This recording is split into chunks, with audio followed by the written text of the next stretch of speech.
to another episode of the President's Podcast, serving up all sorts of information, value, and connections to you, our members of NSA Houston, and probably our friends beyond that are also now listening and tuning in. Today we have an especially great guest for you, all about HR in his field. And our goal is really to help you branch out into other parts of Houston and expose you into really big things you should be paying attention to. So with that said, everybody give it up and welcome Rod. Rod, go ahead and introduce yourself, my friend. Sure.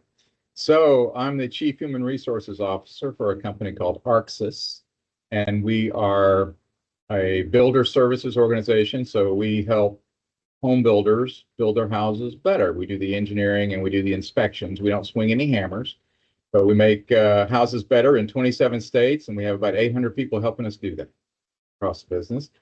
My first degree was in engineering. Then I was a lobbyist for about 6 years, but I've been in HR for about 30 years and running HR for companies for about the last 15 years, something like that. And I've got a pretty healthy speaking kind of tour route that I do, panels I serve on around town, things like that. And that's really the fun part of my job. I get to do that stuff because I have great people that work for me here. So yeah, that's kind of what I spend my time doing. Yeah, and I have to pause here too, because normally, right, we'll talk about lots today, but also on a personal note. So Rod and I met each other at the Gulf Coast Symposium. When was that? 2023, a couple years Something ago, like right? that. Yeah. I just started my own thing. I just was just a baby. And we had a mutual friend that I work with, and he said, you should meet up with Megan, and Rod, you should find Megan, and Megan, you should find Rod. And so anyway, we've known each other since then. I think we had some good Mexican food for lunch one time. And yeah, so happy to bring in connections just to share with our members. So thanks for being here. Yeah, and it was magical, and I've had such great fun watching your career just blossom ever since. And like, I knew her when. Oh, well, thank you. You know, a lot of what I've learned comes from actually National Speakers Association, because I knew training and development. I've been in HR for 12 years, but the business side of how to run a company, sales is brand new to me. So I'm working on that skill. It's like a little baby muscle right now. So still have some space to go. But yeah. I'm learning the same thing because I've got this book coming out here in about 5 weeks, and I've had to learn those ropes, and I mean, I've had an LLC before, but I wasn't selling a physical product that I ordered and inventoried and all that stuff. So new to me too. Yeah. Well, why don't you tell us a little bit about, you gave us our history of kind of where you started off at a high level. Anything else you want to share with people that might resonate with speakers that are trying to figure out their career, with nuggets of what you learned in yours? Oh gosh, you know what? I think.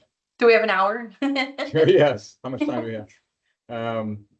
And I'm not here to promote the book, but I will tell you, in the process of writing the book, I got to know myself a whole lot better. I wrote 52 stories. Oh, I see. 52 stories true stories about my life, and you relive those stories, the good stories and the bad stories. And I learned 3 major planks that I live by now, and it's become a big deal in my keynote speaking that I do. One is get in touch with what you love doing and that you're good at. That's number 1. Know what those things are, so if anybody asks you in an elevator, you can spew those things out there. Second of all is inventory what you've learned from your biggest struggles. Like, what are the disastrous things, I call it wreckage and chaos in your life, that you come out of, you come out of it. Well, okay, well, how did you get out of it, and what did you learn about it, and what are you not going to do again, or what are you going to do again tomorrow? All those things. And then the third thing is curate your network. So find your personal board of directors, and you can surround yourself with people who make you want to be better. And these are knowledgeable people. These are optimistic people that give you energy when you're around them. And I find that the general population is not those people. The general population tends to bring you down closer to the average when you're trying to be above average. And so you have to curate those people that influence you in your life. And I've been very intentional about that over the last 2 or 3 years. So I would say those are the kinds of things when you're looking for a motivational speaker, the kinds of things that bring the best out in people and give them some practical and easy tools to work with. And I now, after having done a couple of those keynotes, have had people reach out and say, we want to do that at our company now.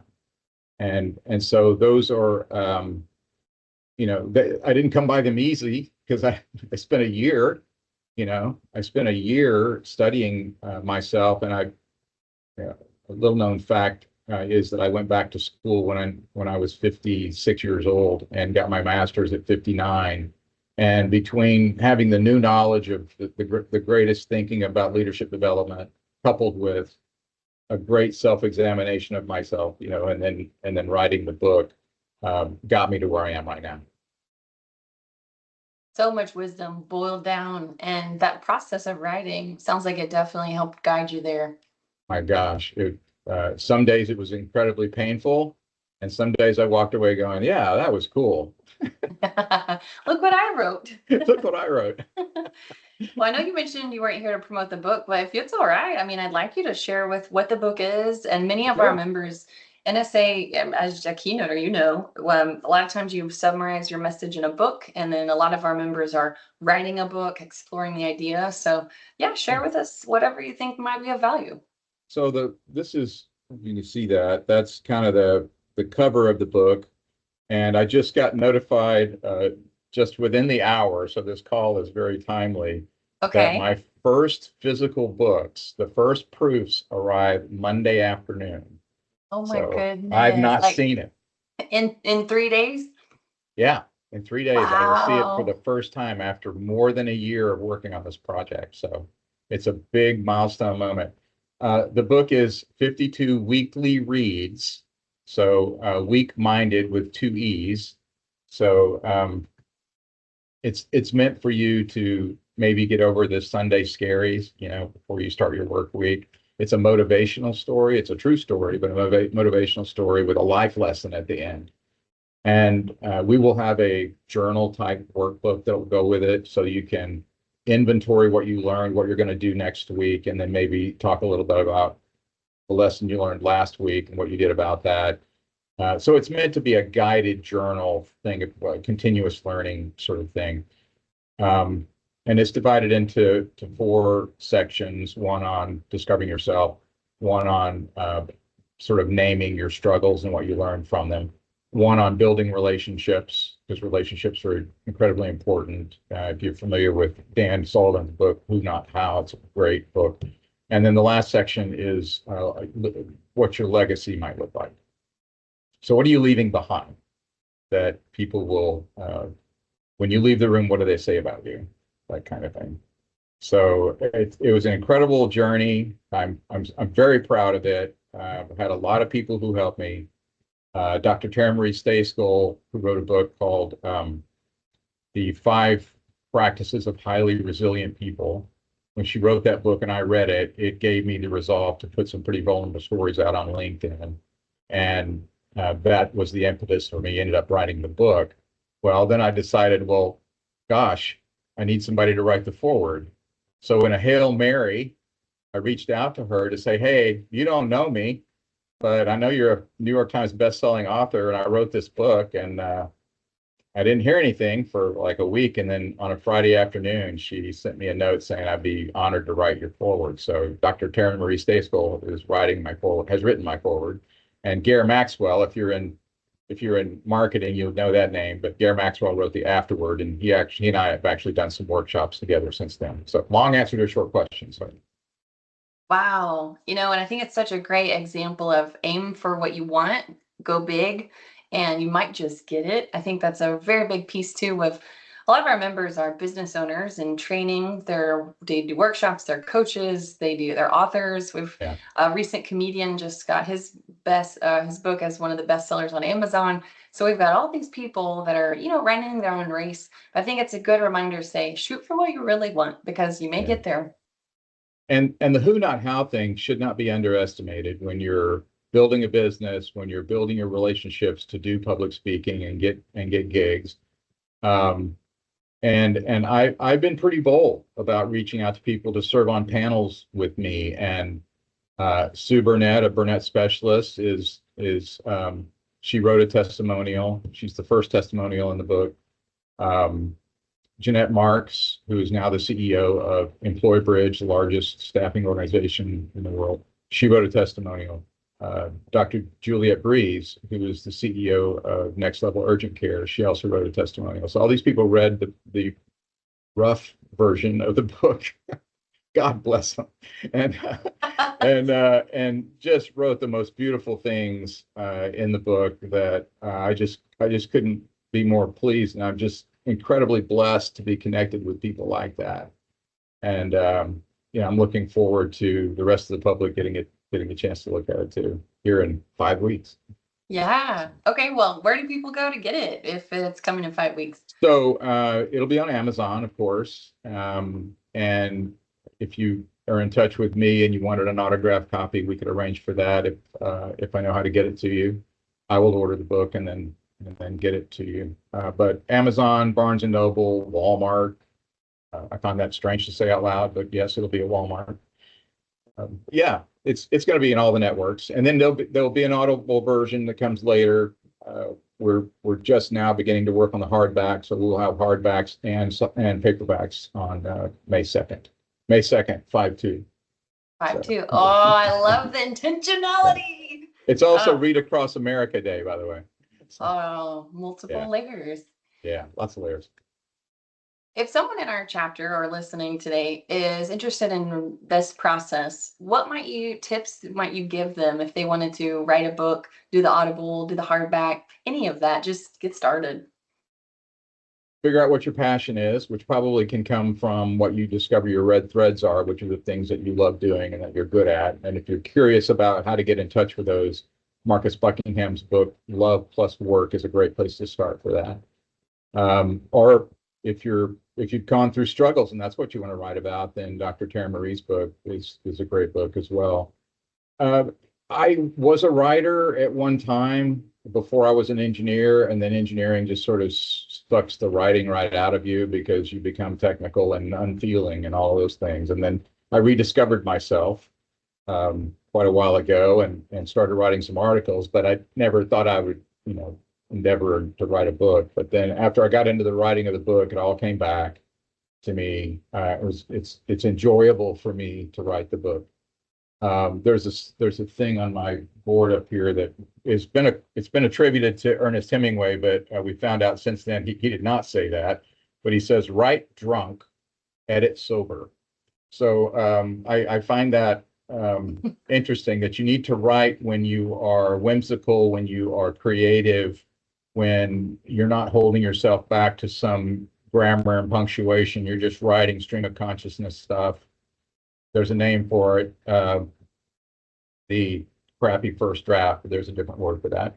And you write it, and then later you come back behind and then make sense of it. But you get the creative part out first, and that's a very important part of it, to not be inhibited when you're writing like that.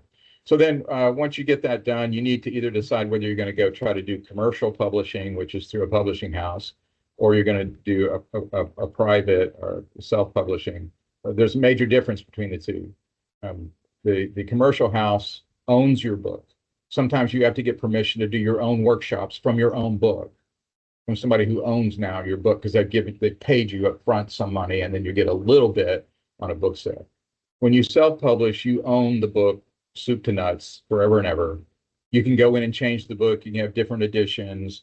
You don't have the national marketing that you get from the other, but it's a less onerous process as well. So you hire a creative firm.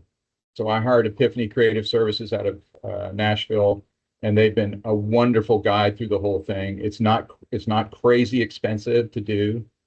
And then you can order the books at cost, and you can sell the books, or you can put them on Amazon, and then Amazon pays you whatever their net percentage is for the book. So there is a system and there's a process, and it's very understandable. You could probably chat GPT what a self-publishing process looks like. I highly recommend it. It's been a very enjoyable process for me. Well, it sounds like it. It sounds like it was some very clear distinctions between the big box publisher and the private. So thank you for mentioning that because, it could make a difference on what you get to do with your Yeah, stuff and kind of what vision you have. yeah, yeah. I really like the control that I ended up with. And by the way, even though it's not a big box publisher, the self-publishing creative firm is very upfront about, but they're very careful with your ego as well. So, my first book cover was this very flowery thing. It was a view out the back of my house and the lake and the peacefulness of it all. And then they say, well, go look at books in your genre and see what their covers look like. And so I go look at them and like, nothing like that. So What did they look like? so so then they say, well, I have one handy here, but so this is Jared Hamilton's book. So you want to be Plain an and all-star, simple and they all look like that. It's words and a couple of shapes. symbols or something. Yeah. And so then you come around to, oh yeah, I got to give up on that whole flowery thing. She said it looks like a novel, you know. And so I end up with something, much cleaner and Hmm. looking much more like Jared's book. But they're very gentle with you in getting there. And then at some point when you finally decide this is it, I love this is it, then they walk you back through from where you started and they take you back through the journey and see how you got there. And so they're guiding you all the time, gently. But the creative people are very just wonderful people, and they're very supportive through the whole thing because it can get testy at times because I went through 3, 6, 7, 8 rounds of edits, and that's a lot. It's 274 pages, so you do that 8 or 9 times looking for punctuation and grammar. Yeah, Sounds like a day with a glass of wine to me. What do you say? yeah, Whimsical? whimsical, yes, Yeah. right, whimsical. Yeah. So yeah, Well, good stuff. it sounds like it's been a great journey. Thank you for Yeah, sharing all of the tidbits too, because sure, I think it's just a matter of knowing sometimes you don't know what to ask. So I think it's good information to share. And if I'm thinking sure. about how we collaborate together, right? Because a big part of this podcast is NSA Houston collaborating with our guests. I mean, from my stance, I can see a wealth of knowledge. You've already sprinkled through so much of nuggets and books or steps, even today already. Any other thoughts on how we may collaborate and support each other? Yeah, yeah. So I serve on the board of HR Houston, and we hire keynote speakers. If you want to practice your trade, it's a great place. If you've got anything related to HR to get on the speakers list, either for HR in your neighborhood or for the symposium, it's a great place to practice your craft. Plenty of nonprofits are looking for speakers all the time. These are unpaid events, but it's a great place to get your craft perfected. And that's kind of what I've done over the years. And it's my favorite thing to do. It is absolutely my favorite thing to do. So I usually say yes before I ask what the topic is. So We'll figure it out. yeah, we'll figure it out. I'm We'll sure figure it I can out. do that. Yeah. So, um, I have served as a center of influence for a lot of the vendors that I do business with, and because I've been in Houston a long time now, 37 years, and know a lot of people in human resources, and we have a lot of networks, and these networks are great places for me to have your name and what you do and what NSA does if the topic comes up that they need some support or speakers that way. Yeah. Well, hey, thank you. How would you like us to reach out with those kind of names? Would it be our list of speakers on our website, or I'd hate to drop your email and say everybody pounce on Rod, but I don't. Well, what would you like? I do a lot of communication through LinkedIn. So Okay. my LinkedIn profile is, you can put that anywhere you want. I connect with a lot of people that way. I'm getting better on Instagram, Me and too. I'm That one's probably starting. hard. I'm starting to do. I'm still a recovering engineer. But I'm starting to do more video and things like that will put me on different platforms. But LinkedIn is probably the best place. All right, sounds good. And I think in return, as far as NSA supporting you, I would say to the audience, find Rod on LinkedIn, connect with him, go out and look at his book. And if you're looking at ARCXIS or HR Houston, get involved, follow those pages. If you have any questions, Rod's a great source of information with a very kind, giving heart. So it's probably why we're still connected. Just, Absolutely good why we're people like good connected. people. Absolutely. All the All time. right, so my last question, I would like to end it on a little bit of a laugh usually, or something interesting. So for those people that don't know you, what is a hidden talent or a talent, whatever you like, that most people don't know about you? So I'm self-taught with guitar and mostly learned how to sing a cappella in church, but became a professional musician in Houston about 25 years ago, something like that. And during COVID, I live on a little lake, and about 100 homes can hear me when I play from my dock. And so I entertained the neighbors from my dock one day. And then they said, well, can you play Wednesday? It's like, okay. So I played Wednesday, and then it was, can you play Sunday? So I played about twice a week. I played 26 shows from my dock during COVID. And during that time, they wanted to tip me, and they kept putting alcohol on my dock. And I said, I got plenty of alcohol, thank you. And yes, we do consume a lot of that during COVID. But yeah, but why don't we donate to the food bank? And so they just used a little QR code and when I sent the invitation out. And sure enough, I looked up one day and we had collected enough money for the food bank that we fed 18,000 people a meal during COVID. So that's just, and that's my neighbors doing that. That's just, they were just grateful to have the entertainment, and I had nothing to do with that except that they donated on behalf of me playing music as a tip. So it's heartwarming, and I'm glad we did it, and we had fun doing it, and other people benefited too. Oh, and by the way, I live streamed it so my mom could see it. So. Oh, and where does she live at? So she couldn't be in person. She lived 2 miles away, but was not mobile. So she COVID. Yeah. Rod, it's been a pleasure. And I really love this story about how you showed the impact. And I think that's what you brought to NSA Houston today. Not just a legacy of a career, but also thinking bigger, aiming high, and really just investing in our city, which is what the podcast is really designed to do. Yeah. Well, I've certainly enjoyed the time with you, as always. And I look forward to more of these later. Absolutely. And if you are waiting for his book, check it out when it launches. This podcast will come out April 1st. So if you have any questions, where are you going to find him? LinkedIn. LinkedIn.